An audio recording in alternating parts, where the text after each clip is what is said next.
Showtime presents The Shy with Love, a special concert event inspired by the original series. Join us as Chicago's very own perform inspiring songs of strength and love. Sunday, 7/6 Central at theshywithlove.com. We never got to see that backstory of Mike. He was like the one superstar that we, as basketball fans, never really got to see the other side of. So with this Last Dance and its ways kind of pulling back the curtain on what things were like back there, what have you been taking away from this?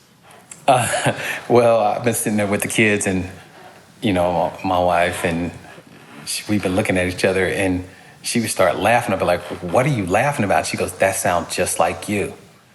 That intensity is you. I'd be like, no, I wasn't like that. She goes, oh, yeah. The difference in baseball that I'd say than other sports is baseball is the only sport where I can neutralize the best player. If I don't want him to play, I just stick out 4 fingers and he can go to first base. Like you tend to say, you're hitting a round ball with a round bat square, hand-eye coordination, other things. But I don't take anything away from anybody's other sport, whether it be football or basketball, because that's a whole lot of pounding that y'all do that people don't see. They don't see the elbows to the ribs, the shots that you guys take going to the hole, the guys tackling and things like that. They see a good tackle, they understand that, but they don't understand what happens because everybody follows the ball. Mm-hmm. Every sport follows the ball. They don't see everything else that goes on. But, I sit there and, for me, I just had surgery 12 weeks ago, it'll be 12 weeks tomorrow, shoulder surgery, which was number 20 for me. So when people say, hey, you should have played other sport, I'll be like, nah, I'm good. I'm happy because I do see, having a kid who played, high school, college, and pro, I see, when he comes in Monday morning, how beat up he is. I do see my little guy who's a corner, what he looks like on Sunday morning. I do see, and it's a whole lot different from girls basketball, the physicality from girls to boys and basketball wise. But I do see how sore my daughter was playing. And I'm like, no, I'm good. I don't want to be running that far. I don't want to do all that, and I don't want nobody to hit me. I'm happy right where I'm at. God throw me a 3-2 slider. Either I hit it or I don't. It's okay. But the intensity from, and I've known Mike for 20 plus years, so actually, 25 plus. But you've always heard about the intensity and how he was. Now you're seeing a little bit of it now. Mm-hmm. But, the thing is that you start laughing because you see him now after playing, owning a team. He still got that competitive edge, but he's just not as fiery that you saw back then because you're not playing. I mean, think about it. We're all retired. We sitting there like, yeah, some of that stuff don't even matter no more. We just sit there and chill. Close. Mm-hmm. Nah. 20 years ago, we'd have been blew a gasket. Yeah.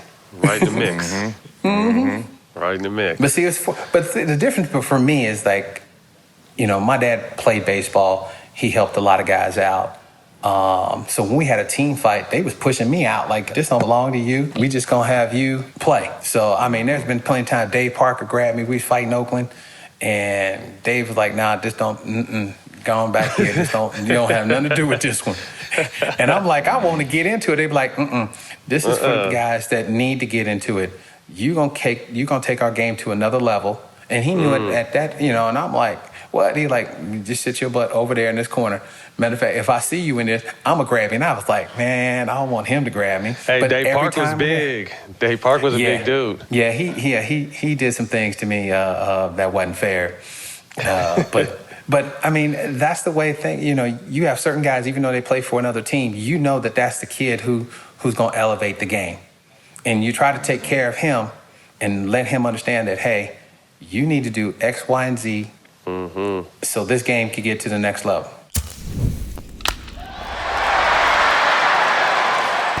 You started a partnership with Nike, released a shoe in '96. To me, one of the best cross trainers, right up there with Deion's and Bruce Smith's.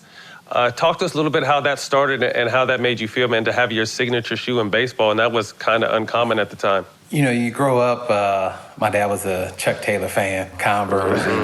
Hell yeah. So, growing up and, he he didn't have a contract. The funny thing is with the Reds, it was only, I think Johnny Bench was the only one who had a contract, shoe contract, but he had that Rawlings leather bottom, 3 spikes. And he was like, when he got to New York, he was able to get a contract, so he wanted Converse. And we was like, nah, we want Nike. We want Nike. He was like, nah, Magic and Bird, my guys. So he signed with Converse. I refused to wear them. I just was like, I ain't wearing them. He was like that dad that was like, oh, you gonna wear these, and they leather too. And at that time, you're looking at 70, 80.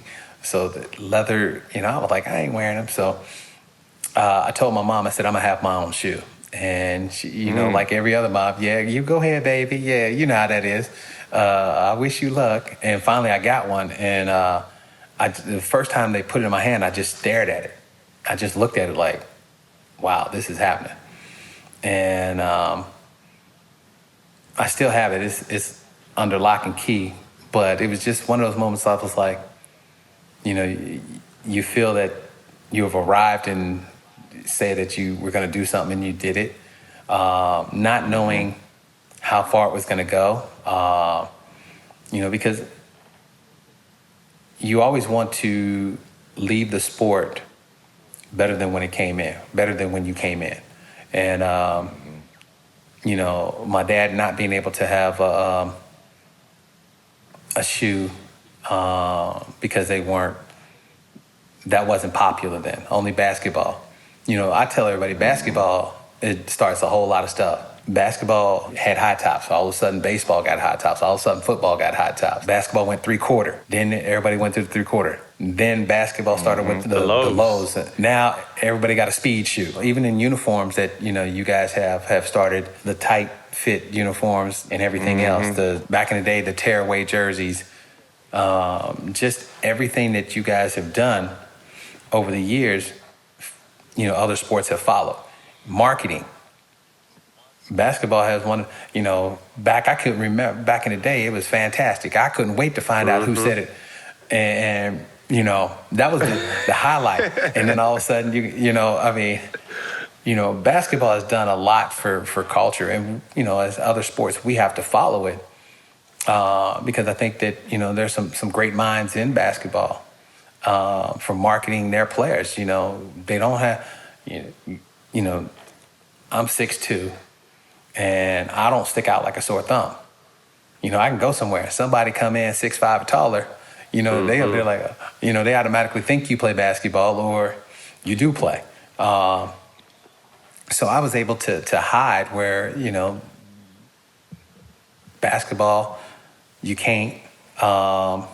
Football, you can hide because you had a helmet on. But, the promoting of the players, you guys have been on top, since day one. How you promote your players is an unbelievable job, day in and day out. No matter, if they're the best player on the team to the 12th guy on the team, they getting some airtime and people know who they are.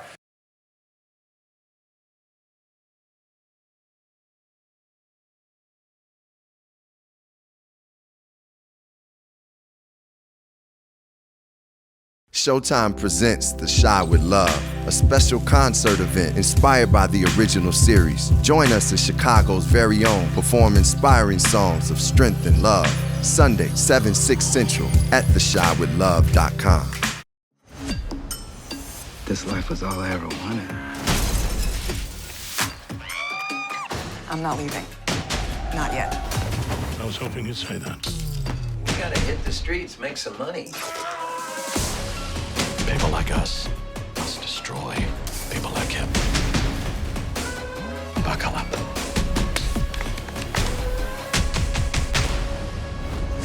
Get Showtime free at Showtime.com.